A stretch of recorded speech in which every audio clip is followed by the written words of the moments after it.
seberapa hebat kampusmu, tapi seberapa besar mentalmu. Jadi dimanapun tempatnya, bagaimana kita itu mencoba untuk memberanikan diri. Oke lah, 1-2 kali kita dipermalukan, tapi adalah bagian untuk kita lebih berjuang keras demi masa depan dan kemajuan. Untuk aku seperti itu.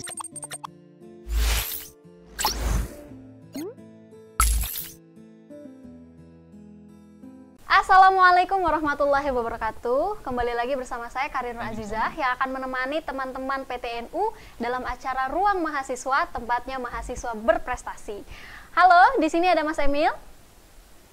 Ya, halo Mbak. Halo, Mas Emil, gimana kabarnya? Sehat? Alhamdulillah, bikhairin. Alhamdulillah.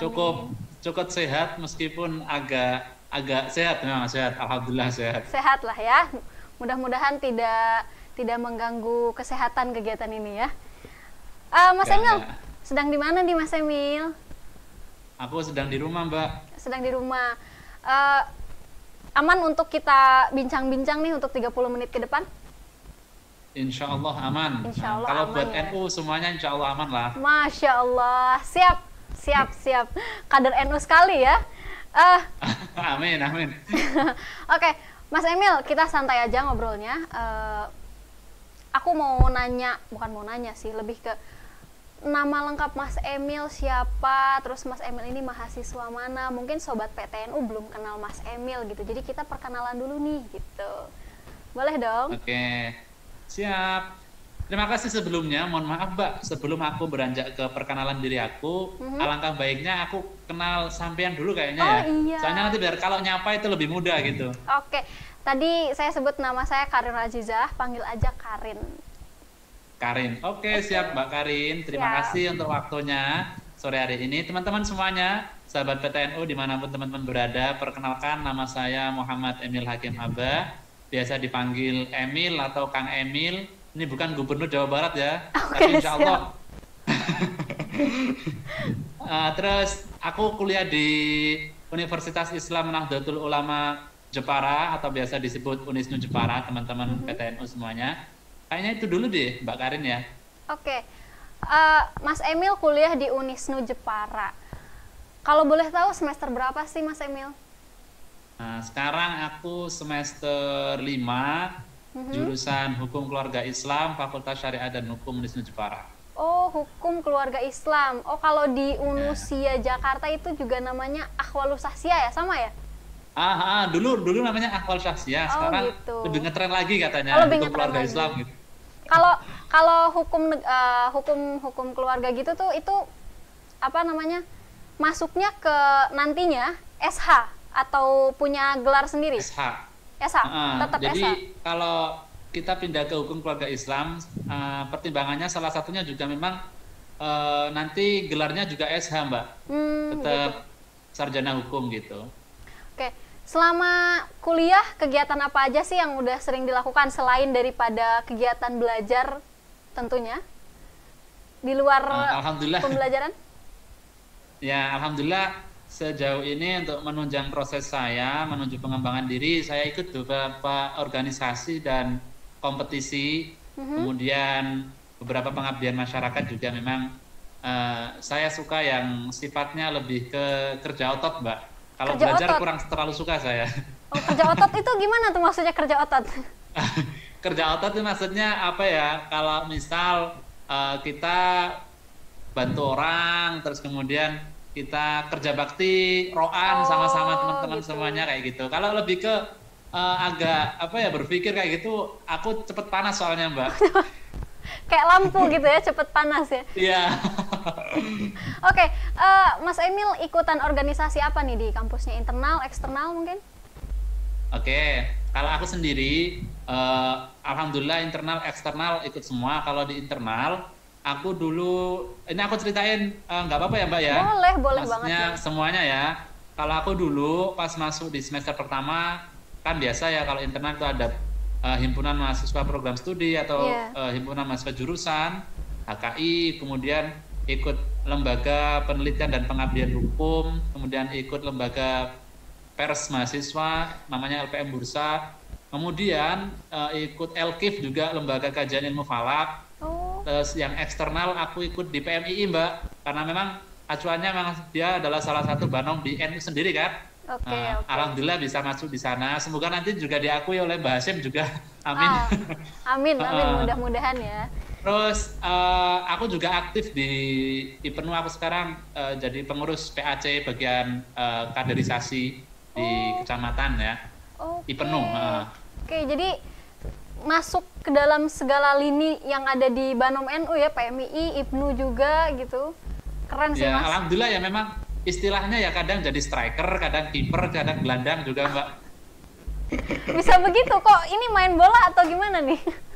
Enggak, soalnya kan kalau kita penyampaiannya pakai apa ya, ilustrasi kayak gitu kan orang lebih mudah untuk menerima kayaknya. Iya, betul. Oke. Mbak Karin, sebelumnya ya? Mbak Karin, halo. Mohon maaf ya, soalnya aku tuh lebih suka jenaka kayak gitu, lebih suka lucu-lucu gitu. Iya, nggak apa-apa. Jadi mungkin akan banyak tawanya. Oke, nggak apa-apa. Saya juga lebih suka orang yang humoris kok. Aduh. Oke. Oke, siap. Mas Emil, aku dapat dapat bisikan katanya Mas Emil ini punya prestasi apa? Nun sewu apa itu Mas Emil tuh, kalau boleh tahu? Nun sewu itu kalau bahasa Jawa Mbak, mohon maaf artinya Mbak. Oh salah, saya pantesan, saya orang Sunda, jadi saya nggak nun sewu apa. Oh ternyata itu bukan prestasi ya, bukan ya? Oh gitu. Tapi itu prestasi Mbak, prestasi itu Mbak. Prestasi apa? Soalnya itu adalah salah satu bahasa yang sampai sejauh ini orang Jawa kalau mengungkapkan bahasa itu biasanya itu menunjukkan sebuah kesopanan, sopan santun kayak gitu Mbak. Oke. Oh ternyata salah, itu bisikan dari sebelah kiri itu sudah. Oh gitu. Oke. Ashabul shimal ya Mbak. Nah begitu. Tapi ada bisikan yang faktanya nih, yang benar-benar bisikan nih, benar-benar bisikan memang katanya Mas Emil ini dalam kurun waktu 1 tahun mendapatkan juara 14 kejuaraan, betul? Alhamdulillah Mbak. Wah, kalau boleh tahu itu ngapain aja bisa dapat juara sampai 14 kayak begitu? Boleh dong. Oke, siap. Ini apa ya, karena ini teman-teman sahabat PTNU semuanya biar semangat aja sih. Iya. Aku sampaikan ya ke teman-teman, kita bagi sharing-sharing pengalaman. Ya memang alhamdulillah aku di 1 tahun ini Mbak memang ikut kompetisi sekitar 60 kali. 60 kali di semua bidang ya. Dalam artian memang aku sukanya orangnya coba-coba Mbak. Kadang coba lagi, kadang belum beruntung juga kan. Nah, terus ale-ale ya. Terus alhamdulillahnya juga baru belum sesuai target sih, baru dapat 14 kejuaraan. Ya mohon doanya, ini juga nanti aku hari tanggal 20 dan 20 sama 21 ikut International Islamic Youth Camp di Malaysia sama Filipina. Mohon doanya teman-teman semuanya. Keren. Jadi kalau tadi disebutkan belum mencapai target. Memang targetnya itu mau sampai dapat juara keberapa? Berapa kali juara? Oke, jadi gini Mbak, aku dulu itu sebenarnya bukan anak kompetisi sebenarnya, cuman kakak aku yang perempuan, mbakku bilang, Mil kalau misal ada lomba, kamu ikut aja nggak apa-apa, nanti kamu mentalnya biar berani kayak gitu kan. Terus kemudian aku coba Mbak, aku coba ikut. Terus aku lihat sebuah platform salah satu mahasiswa di salah satu kampus ternama di Indonesia, dia itu selama dalam kurun waktu 3 tahun, dia itu dapat 40 trofi tingkat nasional dan internasional selama 3 tahun itu Mbak. Masya Allah. Nah, aku agak termotivasi, tapi memang aku kadang agak insecure sih, soalnya aku merasa wah kampusku kecil gini, masa aku bisa? Ya lumrah kalau mereka bisa, soalnya dia di kampus besar gitu. Tapi sejalan dengan itu aku tetap mencoba sih Mbak, aku tetap mencoba. Kalah udah biasa lah, menang pun agak biasa. Terus, menang agak biasa ya. Oke.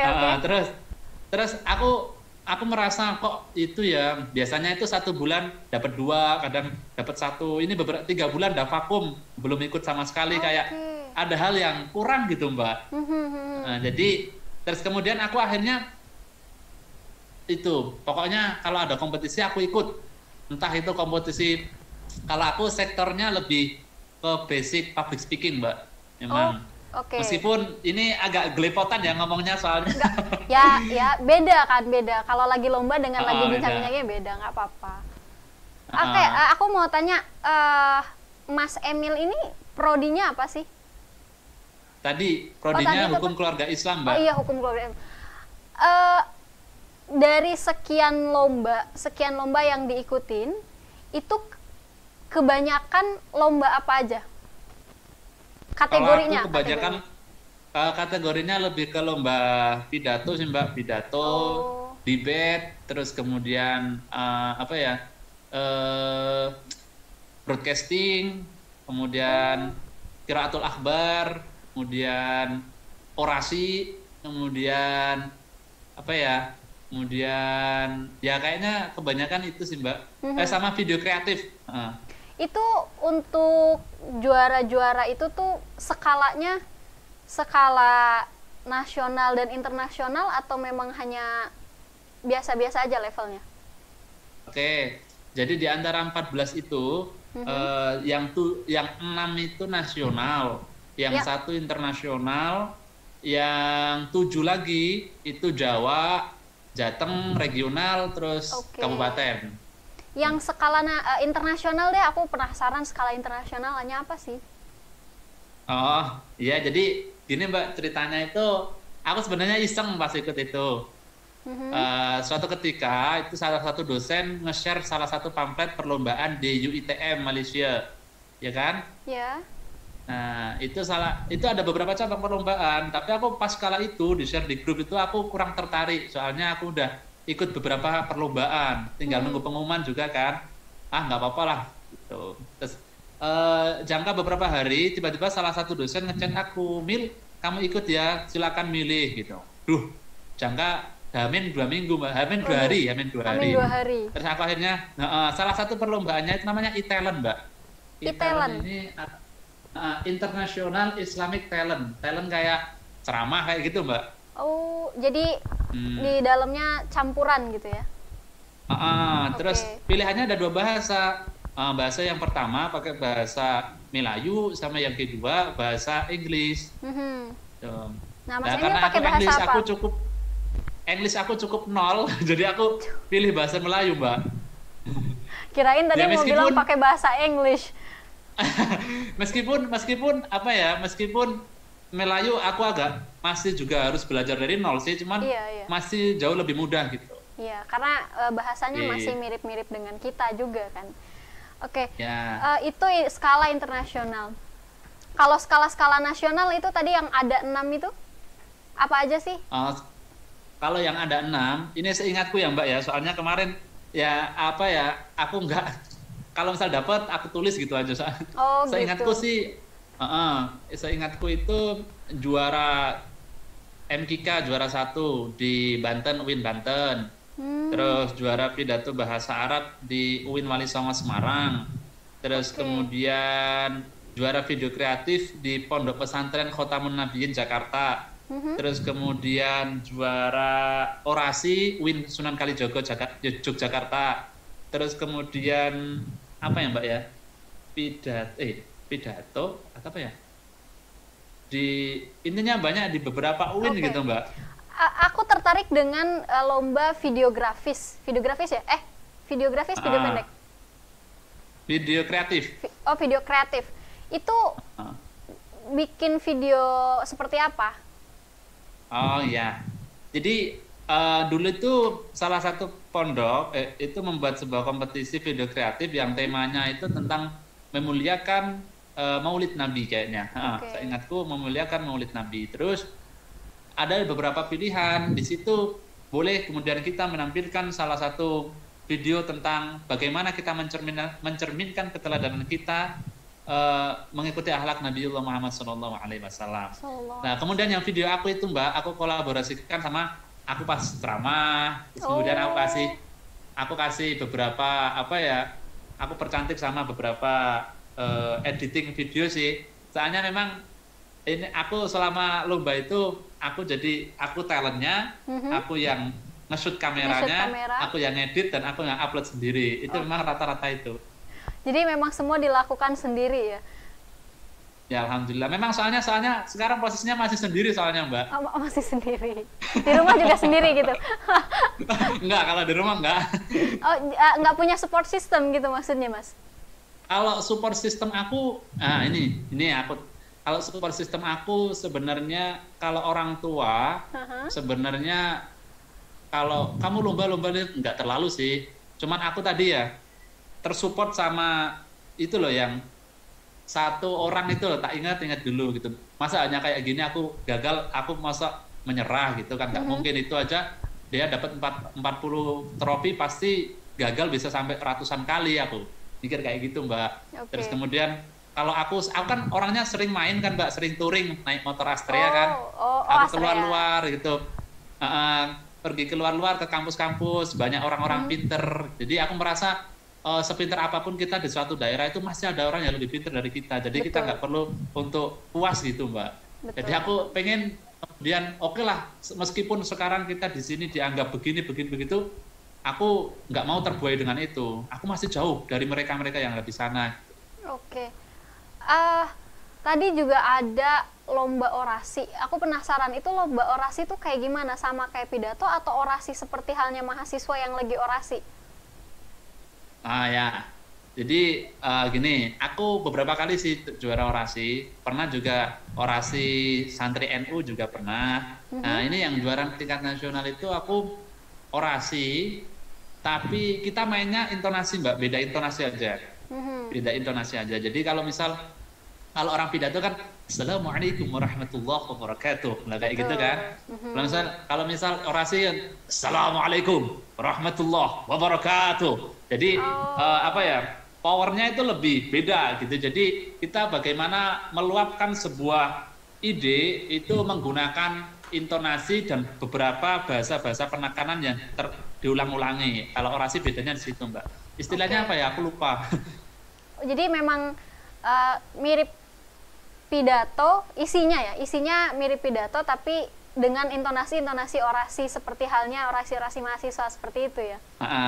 Ya makanya kadang ya itu sih Mbak, serunya di situ. Aku jadi lebih akselerasinya itu aku lebih cepat mengenal ilmu baru meskipun nggak diajarkan gitu, karena memang semangat tadi.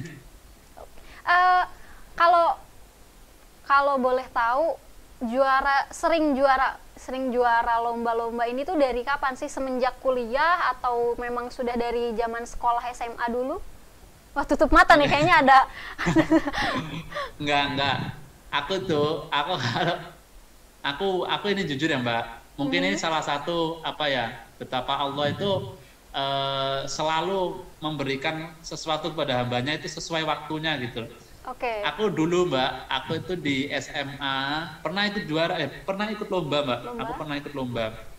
Nah, pasti kalau penilaian itu juara 4, kalau misalnya diambil 3 juara 4, diambil 10 juara 12 kayak gitu. Nah, terus aku merasa pernah terzolimi Mbak. Gara-gara dulu di SMA itu aku ikut Olimpiade Aswaja kan. Lah katanya itu ada babak penyisihan, diambil 5 gitu kan. Aku posisi itu nomor 4. Tiba-tiba panitianya buat kebijakan baru bahwasanya ini nggak ada final ya, langsung ini juara semua. Gimana Mbak perasaannya? Jadi ya udah, aku pas itu kayak udah nggak gairah gitu. Oke. Langsung down gitu ya. Terus kemudian ya itu SMA nggak pernah juara. Kemudian aku beberapa kali nggak pernah juara, bahkan sering lah kalau aku diejek kayak gitu, gini. Kayak misal ya, wah keren ya kamu juara 4, padahal dia 4 tuh nggak juara, nggak dapet apa-apa gitu. Tapi niatnya dia tuh kayak ngejek, kita nggak apa-apa sih ya gitu.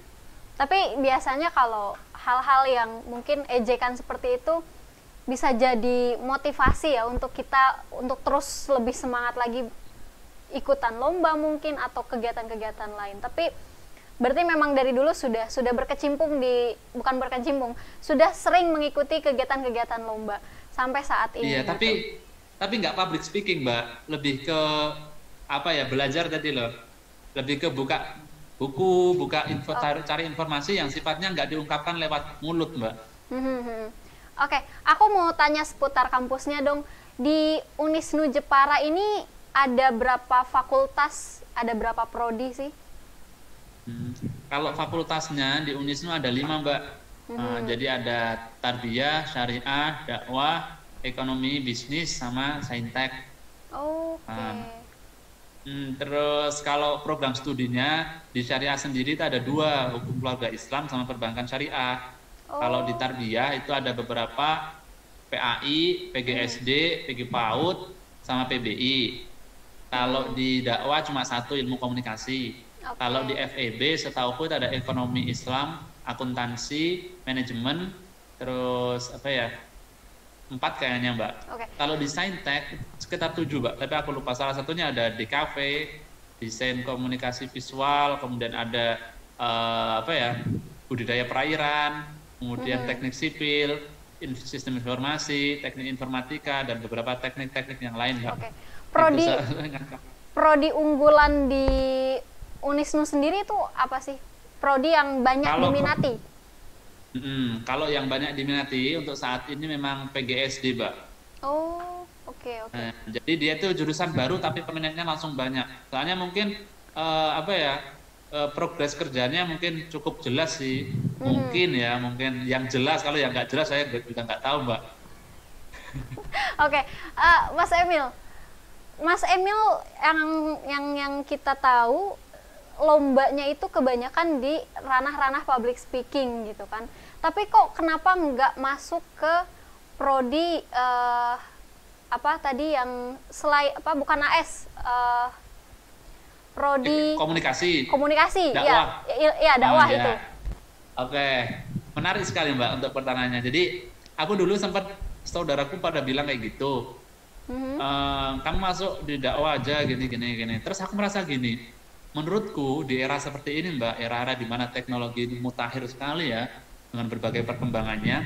Kalau aku masuk di jurusan dakwah atau komunikasi itu, tak kira keilmuanku hanya stuck Mbak. Soalnya kalau bagaimana cara kita untuk ngomong, cara kita berbicara di depan umum itu bisa terasah dengan beberapa platform, kayak misal kita tutorial YouTube dan sebagainya, saya kira itu bisa. Nah, akhirnya aku mempertimbangkan sekali lagi, satu memang aku masuk jurusan HKI itu memang yang murah Mbak. Mohon maaf ya. Jadi pas itu memang aku kan sempat dulu berhenti kan Mbak. Memang aku pilih yang murah, jadi biar tetap nanti uang yang lain bisa buat bayar SPP sama bayar beli motor sama laptop. Satu yang murah. Yang kedua memang aku milih di situ soalnya memang muatan agamanya cukup jelas. Soalnya aku merasa muatan agamaku masih cukup minim Mbak. Nah, kemudian ketika aku kaitkan dengan komunikasi atau cara aku ngomong, aku berpikir seperti ini Mbak. Aku sudah sedikit punya basic ngomong, ya kan? Aku cuma butuh menambahkan substansi dari omonganku atau muatan-muatan materi. Nah, makanya perlu kemudian aku masuk ke hukum keluarga Islam. Jadi seperti itu Mbak. Oke, keren sih. Terus kenapa sih mesti milih Unisnu? Kenapa nggak yang lain? Oke lah, ini sangat menarik juga ini Mbak. Jadi aku tuh dulu habis SMA, aku sempat ditawari beberapa beasiswa yang aku tinggal masuk di beberapa kampus ya. Bahkan sempat mau ke luar negeri, tapi aku nggak mau. Aku pengen putus sekolah gitu. Ya tadi karena aku merasa masih bodoh, merasa masih perlu ngaji gitu Mbak. Aku mencari pondok, akhirnya aku mondok di Sunan Giri Salatiga. Ya kan? Habis dari situ aku disuruh pulang orang tua. Aku nggak kenangan-kenangan Mbak kuliah di Unisnu. Nah terus kemudian aku mencoba, karena satu tujuanku pulang adalah aku membantu orang tua di rumah, karena orang tua udah sepuh, udah tua ya. Kemudian aku pulang ke rumah, pokoknya nanti apapun yang ada di sana, aku kuliah di Unisnu. Ketika aku ngikut orang tua dengan berbagai pertimbangan dan ridho guru, ridho kiai, insya Allah aku yakin pastilah ada jalan keberkahan yang lain gitu. Beneran Mbak, aku masuk Unisnu, masuk Unisnu. Unisnu pertama ya biasa Mbak, kayak kok gini-gini aja sih gitu. Kok nggak kayak di teman-teman yang sana sih, apalagi aku kan suka main keluar kan. Nah, terus kemudian aku lama-kelamaan aku semakin kesini ada hal-hal yang kemudian di luar apa yang aku bayangkan Mbak. Nah, Oke. jadi ini Mbak, ini yang paling menarik ini. Di antara 14 kejuaraan itu aku yakin bukan karena aku hebat Mbak. Yakin aku bukan karena aku. Tadi aku udah bilang kan, aku tuh lebih suka kerja otot daripada otak. Gitu. Oke. Aku yakin ini bukan karena aku hebat, tapi memang doa orang tua aku yang cukup kuat Mbak. Mungkin seperti itu. Jadi aku merasa aku pernah Mbak gitu. Setiap kali aku orang tua kan jualan kan Mbak, pagi sampai malam. Mhm. Pas aku seharian ada aktivitas kuliah dan sebagainya, malam pegawainya nggak masuk, otomatis aku gantiin karena pertimbangannya daripada orang tua yang lelah mending aku yang lelah gitu kan. Oke. Nah, aku pas posisi tengah-tengah jualan, pas jam 8 malam itu Mbak, jam 8 malam, aku sering banget dapat tag-tagan Instagram kalau aku itu juara gitu loh. Oh. Gitu. Aha. Jadi kayak apa ya? Aku ini nggak bisa apa-apa, kok bisa kemudian dapat juara kayak gini? Nggak mungkin ini kalau misal doa orang tua aku, atau mungkin karena ini adalah bagian aku merelakan diriku untuk mengabdi pada orang tua aku dan lain sebagainya, mungkin itu yang akan jauh lebih mengantarkan kita kepada jalan yang lebih apa ya, lebih baik gitu Mbak, menurutku gitu. Oke. Iya, karena memang ridhollahu birido walidain gitu kan. Memang ridho Allah itu tergantung pada ridhonya orang tua gitu. Ketika mungkin Yeah. Mas Emil waktu itu ngambil di luar negeri atau ngambil beasiswa di luar yang memang orang tua kurang setuju, tidak akan seperti ini gitu. Terkadang hikmah yang kita Benar, dapat Mbak. itu berasal daripada hal-hal yang tidak kita sangka-sangka gitu ya. Ya benar Mbak. Oke. Jadi apa yang Mbak Karin ya, maksudnya belum tentu juga aku nanti di misal andaikan di UGM atau di mana beberapa kampus Undip atau dan lain sebagainya, belum tentu aku bisa berkembang seperti ini. Dalam artian aku nanti di sana bisa saja biasa-biasa aja. Betul, Di betul. sini di Unisnu malah kita bisa membawa nama Unisnu di kancah nasional maupun internasional. Jadi apa ya? Saya kira memang langkah kita itu satu. Kalau kata Gus Baha itu kan yang penting kita itu banyakin syukur dulu. Kalau doa itu alhamdulillah dulu, jangan langsung minta doanya apa gitu Mbak. Jadi Iya, tak kira itu sih Mbak. betul sekali. Mas Emil ini dari track recordnya sudah sangat menginspirasi sobat PTNU, sangat menginspirasi karena dari Amin, sekian kejuaraan, dari kurun waktu 1 tahun tadi ada 14 kejuaraan. Mungkin boleh dong kasih motivasi untuk sobat PTNU di luar sana supaya tidak merasa insecure dengan kampusnya, tidak insecure dengan dirinya gitu. Kira-kira apa sih yang mau dikasih nih untuk sobat PTNU? Oke, terima kasih Mbak Karin untuk waktunya. Jadi gini ya teman-teman, sahabat-sahabat PTNU semuanya, kawan-kawanku semuanya, jadi calon-calon ini santri-santrinya Mbak Hasyim Asy'ari semuanya, semoga kita semuanya diakui nantinya ya. Jadi memang hal yang perlu kemudian kita tekankan saat ini adalah di mana kita belajar dimanapun tempatnya sebenarnya sama, materinya sama, muatannya sama. Yang beda adalah mental kita sebenarnya teman-teman. Jadi motivasi terbesar saya ketika saya mengikuti lomba keluar sana ketemu anak-anak yang kemudian di bawah latar belakangnya yang luar biasa dengan nama kampusnya, aku selalu mengatakan kepada diriku seperti ini, bukan tentang seberapa besar kampusmu, seberapa hebat kampusmu, tapi seberapa besar mentalmu.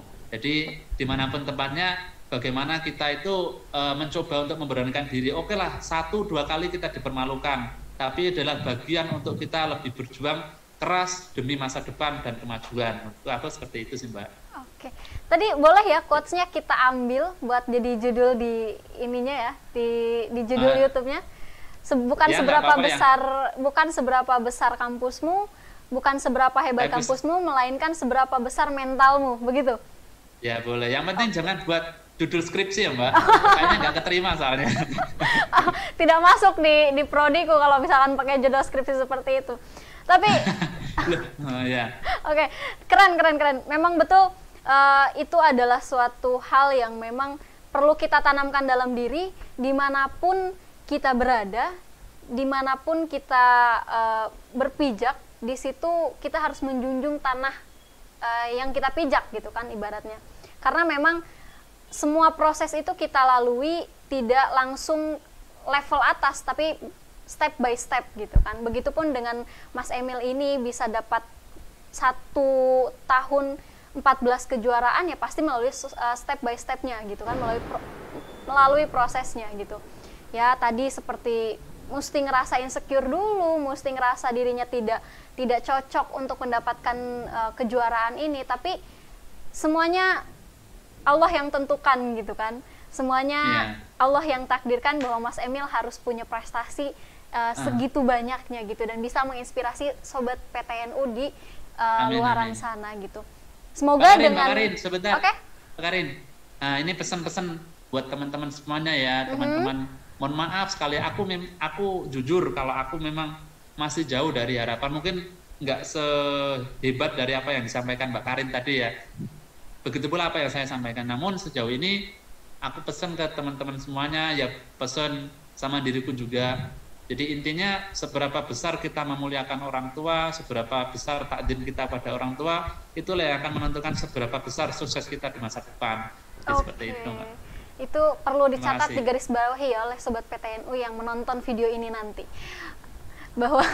bahwa semuanya itu balik lagi ke ridho orang tua dan doa orang tua. Usaha tanpa doa sia-sia, dan doa tanpa usaha juga hanya palsu gitu, hampa ya. Oke, Mas Emil, boleh dong closing statement terakhir sebelum kita tutup? Closing statement ya, Mbak? Ya. Oke, tak kira tadi udah closing. Belum. Oke, terima kasih kepada LPT PBNU yang memang sejauh ini aku lihat beberapa plat di YouTube-nya luar biasa, sangat menginspirasi, di mana menampung sobat-sobat PTNU ini yang kemudian bisa menjadi inspirator untuk teman-teman PTNU yang lain. Jadi teman-teman silakan teman-teman kembangkan bidang teman-teman masing-masing, karena NU ini sejauh ini meskipun dia merupakan salah satu organisasi terbesar di Indonesia, tapi kalau kita kader-kadernya biasa-biasa aja pun suatu saat dia juga akan mengalami sebuah hal yang tak terduga ya. Semoga saja kita sebagai